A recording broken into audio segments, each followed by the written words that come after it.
Po nasadnutí som si nemohla nevšimnúť, že sú tu perfektné sedadlá s bočnicami, ktoré ma určite budú výborne držať v zákrutách. Ako môžete vidieť, nádherný volant potiahnutý kožou, tento svetlo-tmavý interiér perfektne doplňa, rovnako aj s krásnym logom Fiat, ktorý ste mohli vidieť aj vpredu na aute. Obrovský displej, na ktorom môžem pozorovať úplne všetko, čo potrebujem, absolútne prehľadne. A 6-stupňová manuálna prevodovka, ktorá vás nikdy nenechá v štychu. Keď ste sa nestihli namalovať doma, nevadí.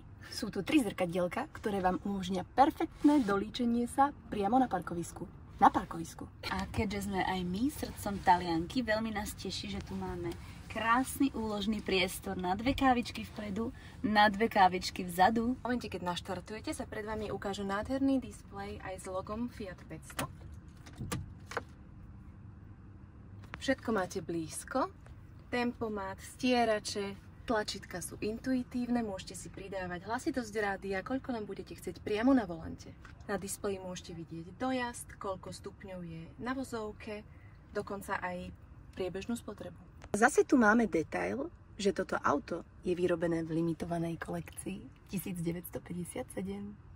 Nohy sa dajú pohodlne vystrieť. Je tu dosť miesta na to, aby sme si zobrali šaty so sebou na turné a nezabudli ich nikde. Čo je najdôležitejšie a čakáme na to celý čas, odkedy sme si sem sadli, je, že toto autičko je kabriolet. A teraz ideme tento hybrid vyskúšať na mestské cesty Bratislavy.